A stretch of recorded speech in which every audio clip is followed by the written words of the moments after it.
Mahendra Kumar धाकर sir, doctor Hariom नागर sir, इसके साथ आज के जो हम गेस्ट हमारे यहाँ आए हैं और भी faculty members, doctor Hans Kumar sir, we really welcome you. Anushree ma'am, Anupriya ma'am, Rajat sir, सभी का यहाँ पर वेलकम है। और इसी के साथ स्टूडेंट्स, आप सबको बहुत सारा प्यार और बहुत सारा आपको good luck. So ready to enjoy the skit? Ready? अरे कितना, अभी तो लंच करके आए हैं ना। रेडी? नहीं आई आवाज? Ready? Okay, so I hand over the mic to very beautiful, two very laborious students of Pannadhai College, and I do call them Pannadhai Sonali and Pannadhai Shruti with me. So let's enjoy this skit, students. Give a big round of applause.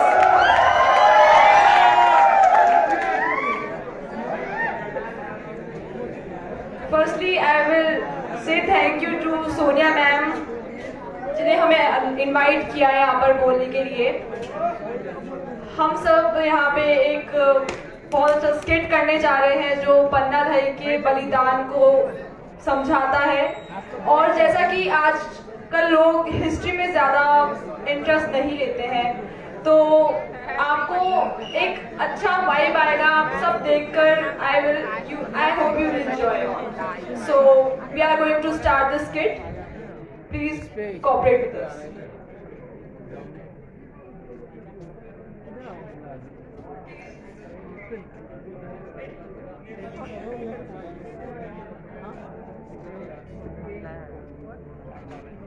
वीर बहू तेरे माँ भारती के गोद में, पर वीरता पुरुषों के केवल संपदा तो नहीं।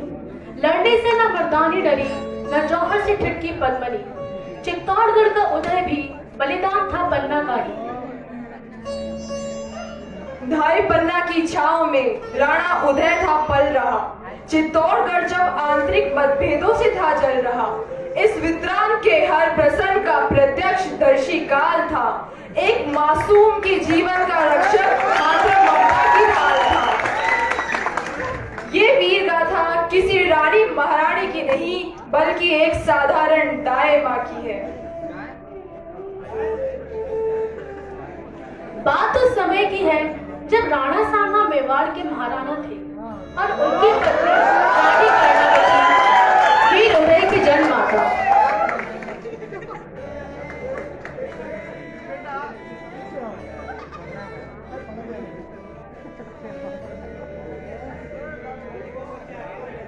परंतु अस्वस्थता की विवशता में पन्ना को चुना गया धाई माता। हरचंद्र पुत्री पन्ना थी स्वामी भक्तनी और कर्तव्य निष्ठा की एक देवी। सिद्ध किया शीघ्र ही और माता से बढ़कर उनकी छवि। पन्ना का पुत्र चंदन और कुंवर उदय साथ साथ पले और बड़े, परंतु पन्ना को था ध्यान कि उदय का प्रेम पुत्र से कम ना पड़े। फिर एक दिन कान्हा के युद्ध में घायल हुए राणा सांगा उस वीर की मुट्ठी से जल निकल भागा। राणा सांगा के प्रेरणा से बनी थी कर्णावती वीरांगना।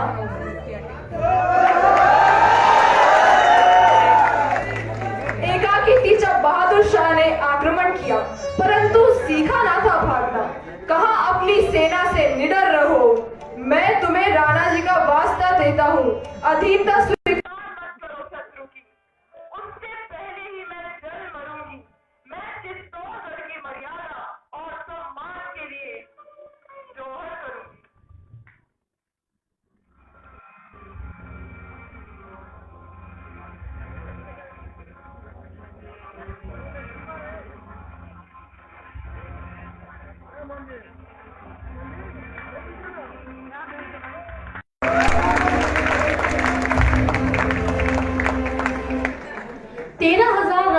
जौहर की चीखें चित्तौड़गढ़ के राजमहल में दब गई, लेकिन बलिदान कर्णावती का पन्ना के चक्षुओं में छप गया।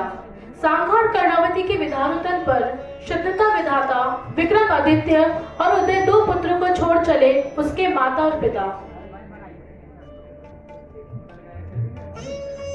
हे रानी, ये ना सोचना कि उदय की कोई माँ नहीं। रखूंगी ध्यान प्रेम उदय का, कम पड़े जरा नहीं। वचन जो आपको दिया मृत्यु तलक निभाऊंगी। उदय की सुरक्षा के लिए मैं मृत्यु से भी लड़ जाऊंगी। कुंभा महल की सुरक्षा में बालकों की परवरिश थी चल रही। एक माँ की दुलार पुकार में मासूमियत थी पल रही।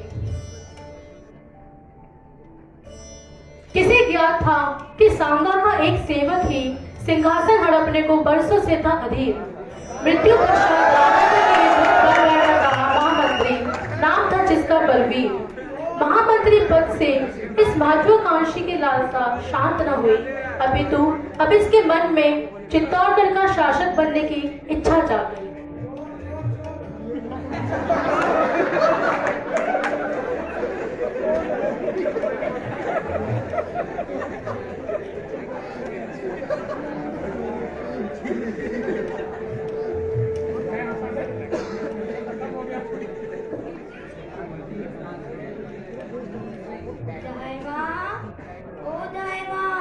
क्या है कुंवर जी? अरे आप इतनी रात हो गई और आपने ये तलवार मयान में नहीं रखी। राजपूतों की शोभा उनकी तलवार से होती है और मैं अपनी तलवार को म्यान में नहीं रख सकता। किंतु रात हो चुकी है, आपको सोना चाहिए। मैं अपनी तलवार के साथ ही सोऊंगा। किंतु कुंवर, अभी मेवाड़ के ऐसे दिन नहीं आए कि आपको इसकी रक्षा के लिए तलवार लेकर सोना पड़े। आपको तलवार से भय लगता है धायमा? तलवार से चित्तौड़ में किसी को नहीं लगता है। और जिस तरह लताओं में फूल खिलते हैं, उसी तरह मेवाड़ के वीरों के हाथों में तलवारें सजती है। बस आप सो जाइए, आपको सोना चाहिए। मैं भोजन भी नहीं करूंगा और मैं अपनी शैया पे भी नहीं सोऊंगा। मैं जा रहा हूँ। अरे कुंवर सुनिए, अरे कुंवर सुनिए, मेरे कुंवर रूठ कर चले गए, मेरे कुंवर रूठ कर चले गए। मुझे मेरे कुंवर का रूठना भी अच्छा लगता है। कोई बात नहीं, मैं उन्हें बाद में मना लूंगी। मुझे मेरे कुंवर का रूठना भी अच्छा लगता है।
कौन हो तुम? मैं सोना हूँ, राजा रावल स्वरूप सिंह जी की पुत्री कुंवर जी का है और सोना चाहते हैं। अच्छा, मैं भी तो सोना हूँ। मैं सोना, तुम लोग भी तो मिलकर कुंवर जी का नाच गाने की ओर खींच रही हो। क्या इसी तरह मेवाड़ की रक्षा होगी? तुलजा भवानी के सामने नाचना क्या कोई बुरी बात है? आज तो हमने दीपदान किया और मन भर नाचे। कुंवर जी भी हमारा नाच देख रहे थे और उन्हें देखकर तो हम और नाचे। बस सोना, अगर तू रावल स्वरूप सिंह की पुत्री ना होती तो क्या कटार भोग देते?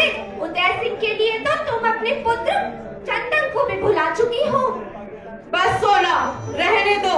जानती नहीं है उदय सिंह मेरा कर्तव्य है, और जानती हो बनवीर का राज्य है, और बनवीर के आग्रह नहीं तो तुम्हें पागल बना दिया है। पागल कौन नहीं है धायमा?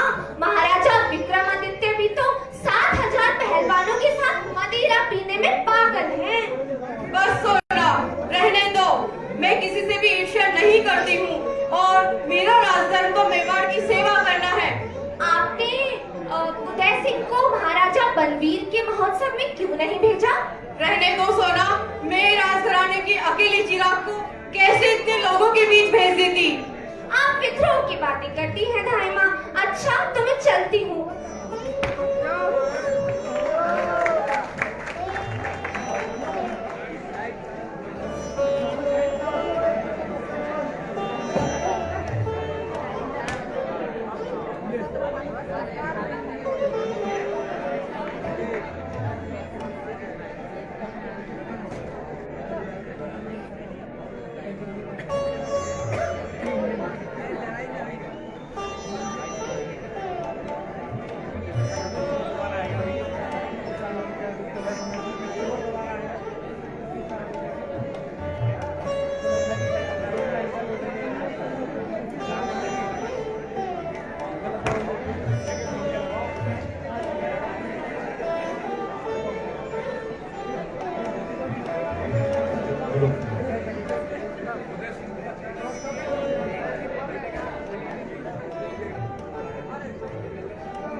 वे रूठ कर सो गए हैं और तुम भोजन कर लो।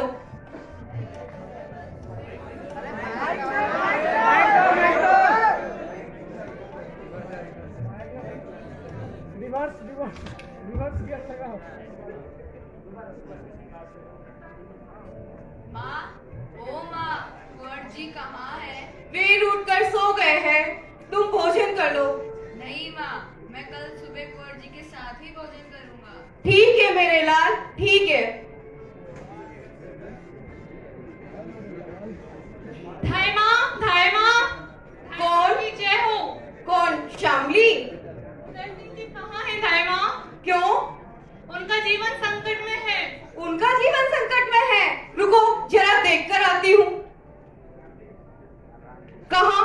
मेरे कुंवर तो बिल्कुल ठीक है, उन्हें कुछ भी तो नहीं हुआ है।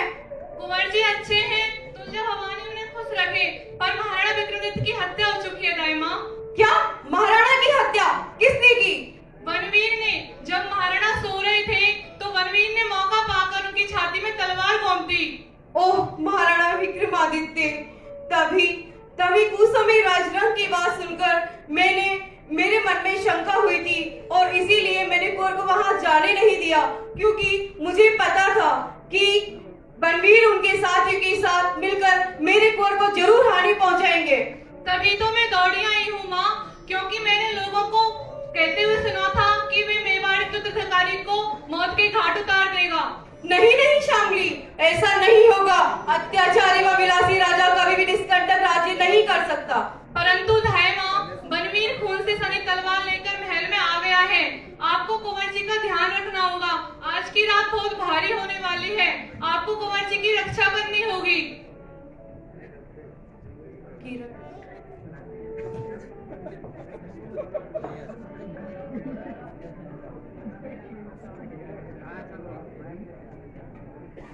धाई माँ की जय हो। अच्छा किरण, तुम हो? देखो बाहर कोई और तो नहीं? नहीं धाई माँ, बाहर कोई नहीं है, पर बाहर सैनिकों का डेरा लगा हुआ है। अच्छा शामली, तुम जाओ जरा बाहर देखना कितने सैनिक और कहाँ कहाँ खड़े हैं। जो आज्ञा धाई माँ। तो किरण, तुम मेवाड़ के लिए बलिदान को तैयार हो? जो आज्ञा धाई माँ, आपका हुक्म सर आंखों पर है। ठीक है।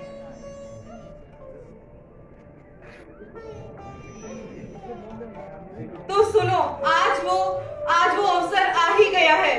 क्या धाई माँ, कौन है जो किरण के होते हुए कुंवर जी को हाथ में लगाएगा? सुनो, कुंवर के प्राण सचमुच संकट में है। क्या धाई माँ? अच्छा तो सुनो, तुम कीरत बारी हो और तुम्हारा काम झूठी पत्तलें उठाकर ले जाना है। तुम अपनी टोकरी में कुंवर जी को लिटाना और महल के बाहर हो जाओ। ठीक है धाई माँ, मैं ऐसे निकल जाऊंगा कि सिपाही लोग अपना मुंह देखते रह जाएंगे। कुंवर जी भूमि पर सोए हुए हैं, जरा जाकर उन्हें अपनी टोकरी में लिटाना और जरा ध्यान रखना कहीं वो जाग न पाए और मुझे बैरिश नदी के किनारे मिलना, वहीं जहाँ शमशान है। ठीक है धाई माँ, मैं आपको शमशान के पास मिलता हूँ।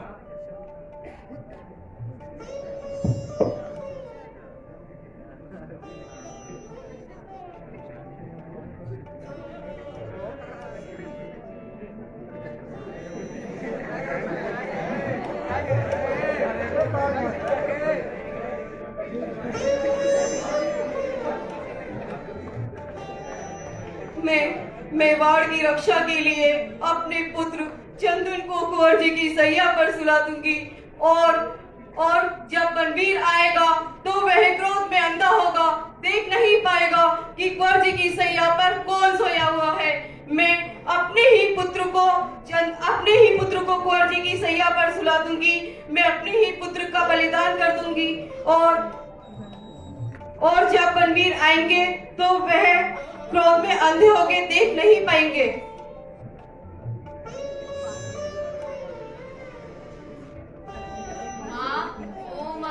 देखो ना यार, अरे यही चोट कैसी? मैं खेलते हुए गिर गया था। आओ मैं औषधि लगा देती हूँ और फिर तुम कुंवर जी की सैया पर ही सो जाओ। ना जाने मुझे नींद नहीं आ रही है माँ। आओ मेरे लाल, मैं तुम्हें लोरी सुना देती हूँ।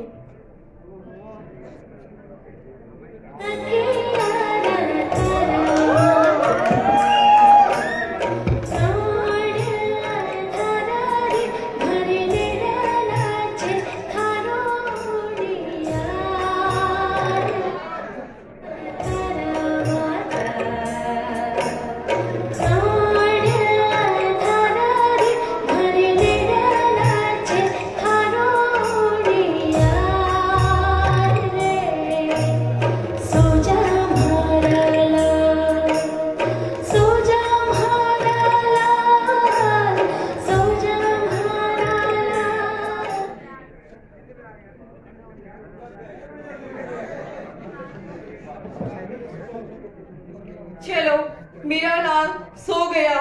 आज मैंने अपने ही हाथों अपने लाल को अंतिम बार सुला दिया है।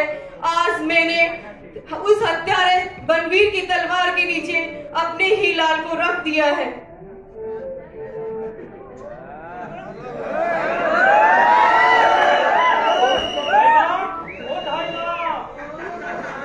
अरे महाराणा बनवीर, आप चित्तौड़ की एक ही तो साहसी दाई माँ है पन्ना भाई, मैं तो उन्हें प्रणाम करने आया हूँ। पर दाई माँ, आपकी आंखों में आंसू कैसे आ? वो मेरे कुंवर जरा रूठ कर सो गए हैं, बस इसी दुख में मेरी आंखों में ये आंसू है। अरे महाराज, ये तलवार पर रक्त कैसा? क्या आपको तलवार से डर लगता है? ये तलवार मयान में रख लीजिए महाराज। इसे डर लगता है आपको तलवार से?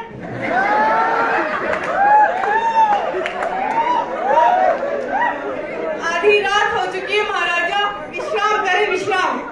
मैं आज विश्राम करने नहीं आया हूँ, मैं आज अपने साथ में उनके सिंह को लेने आया हूँ। वो तो रक्त दिख रहा है तलवार में, ये विक्रमादित्य का रक्त साथ में लेके आया हूँ।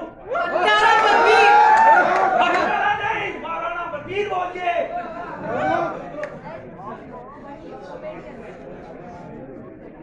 अब ये भी बता दो, उदय सिंह कहाँ है? तू नीच उदय सिंह को देख भी नहीं सकता। अरे मैं नहीं, मेरी तलवार देखेगी।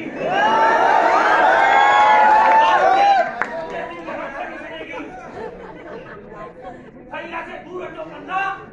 नहीं हटूंगी। ओहो, उदय सिंह को छुड़ा भी दिया है और कपड़ा भी उड़ा दिया है ताकि इसको मरते हुए तकलीफ ना हो। सैया से दूर हटो पन्ना। नहीं हटूंगी।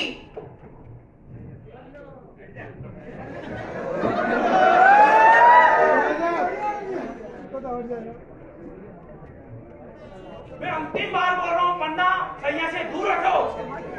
ऐसा नहीं हो सकता। तू नीच, ले मेरी कटार का वार।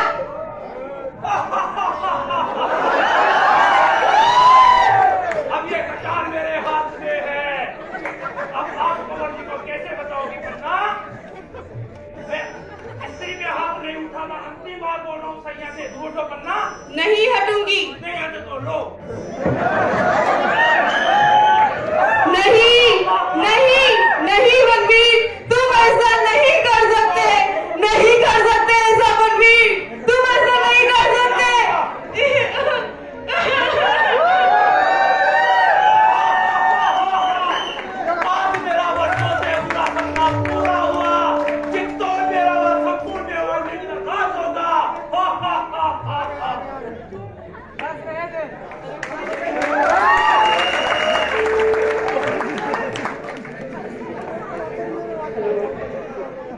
चंदन की लाश को कपड़े में लपेटकर नदी में प्रवाहित कर देती है, उस समय उसके मन में अपने पुत्र के बलिदान का दुख न था, अभी तो उदय सिंह की रक्षा का दृढ़ संकल्प था।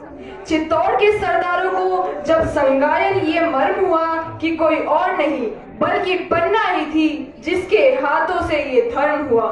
धन्य है वो माता जिसने अपना पुत्र खोकर चित्तौड़ को उदय दिया। पन्ना ने नारी से वीरांगना की याद होकर निर्भय किया।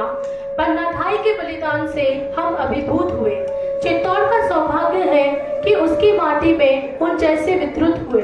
इतिहास में त्याग का जब जब किया जाएगा कथन, पन्ना के बलिदान को सदा किया जाएगा सम्मान। पुनः मई तू धर्ममयी, तू ताप तपस्या की देवी, धरती के सब हीरे पन्ने तुझ पे वारे पन्ना देवी। तू भारत की सच्ची नारी, बलिदान चढ़ाना सिखा गई। तू स्वामी धर्म पर, तेज धर्म पर हृदय लुटाना सिखा गई।